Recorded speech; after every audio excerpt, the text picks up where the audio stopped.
In 2006, you said people don't want nuclear. The alternatives are cleaner, safer, greener, better for the environment and the taxpayer. Quite a U-turn. And yesterday I did say I changed my mind. I've been changing it over the last few years, primarily because of the threat of climate change. Climate change is a huge threat to our planet, our species, and we have to do everything possible. And when you look at the numbers, the amounts we're going to have to do in terms of low carbon electricity, low carbon transport, low carbon heating, it is actually massive. And therefore I've changed my mind because I now realise that renewables and energy efficiency can't do it alone. We need all forms of low carbon on the table. But in 2006 you were warning about climate change as well and the dangers of that, but you still launched a policy on nuclear power with a press release entitled "Say No to Nuclear." Well, Andrew, you're right. I'm not denying that I've changed my mind. Back in 2006, what I was hoping in the strategy we put forward was that carbon capture and storage would come on much quicker and that we could rely on that, and that would be boost renewables and energy efficiency. I still think carbon capture and storage can come on, but the problem is, and what I've really had to face is the risk of climate change is so big that I'm not going to take a risk with tackling climate change. So I now think that we shouldn't take any low carbon option off the table, and a diverse mix, a broad mix, is the best way to ensure that we can tackle climate change. And I'm glad the conference voted that way, and I think it actually enhances Liberal Democrat credibility on the environment and on tackling climate change. Well, you say that on credibility, but as recently as 2010, when people like you were warning about the huge risk of climate change, as you see it, the Liberal Democrat manifesto, despite talking about these huge risks, said, and this is what you got elected on, based on the evidence, nuclear is a far more expensive way of reducing carbon emissions than promoting energy conservation and renewable energy.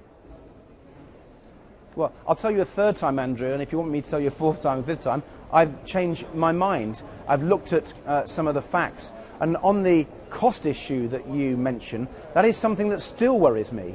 Let's be clear, the history of nuclear power is it's been very, very expensive. 2/3 of my budget is spent on decommissioning costs, cleaning up the waste from nuclear power in the past. So I am cautious to make sure that the price we strike with nuclear companies is something that actually is cost competitive, that makes sure that the consumer and British business is not paying over the odds for that low carbon electricity, and that's what I'm going to deliver.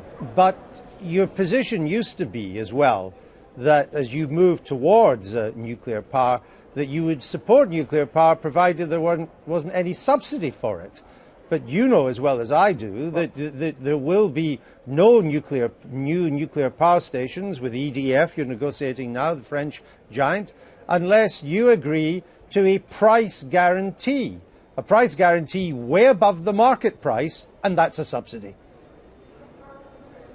Well, I haven't seen you at any of our negotiations, Andrew. You seem to be well informed of what is very private and confidential. Yeah. What I can tell you is this.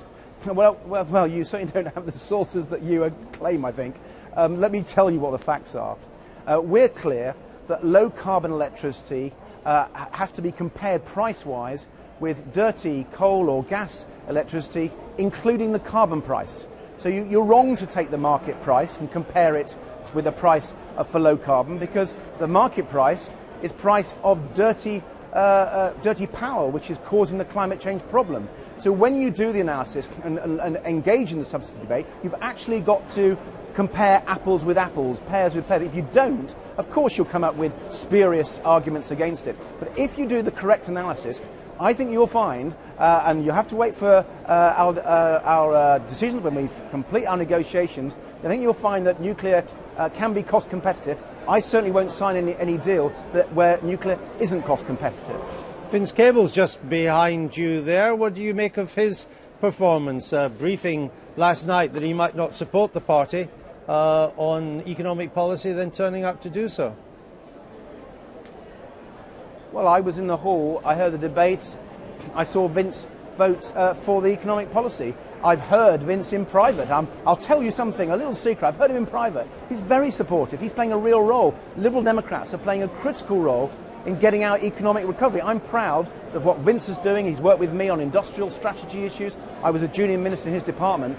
He's been a real tower of strength in ensuring we get this economic recovery. We've taken huge measures to make sure we get growth, green growth in particular, the Green Investment Bank, to make sure we attract private capital into low carbon energy. That sort of measure is the things that I don't think will be happening if Liberal Democrats and people like Vince weren't in the coalition. And actually today, if you listen to his speech, he's taking credit, quite rightly, for the role Liberal Democrats have played in creating over 1 million new jobs since the coalition came to power. We've actually got a good story on the economy. We've turned around a complete mess that we inherited. Liberal Democrats have been part of taking some of the toughest decisions that any peacetime government has ever taken, and it's now beginning to deliver jobs. And that's what Liberal Democrats are about, delivering jobs and a fairer society. So if that's true of what you said about Mr. Cable, why did he tell a group of Lib Dem MPs this morning that he wasn't at all happy with the motion on the economy, but he just reluctantly decided to vote for it because it had become an issue of Mr. Clegg's leadership? Well, I actually wasn't at that meeting, so I can't really comment on something I didn't Hold on, hear. you've just been I'm afraid we've got some mugged. wind here. You've been mugged by a Daily Politics. It's the great thing about poster. wind. It's wind power, Andrew, and yeah, and therefore quite power is. and therefore quite dangerous. Clearly now for humans as well as birds. Tell me, why did Mr. Cable only reluctantly change his mind because it became an issue of leadership?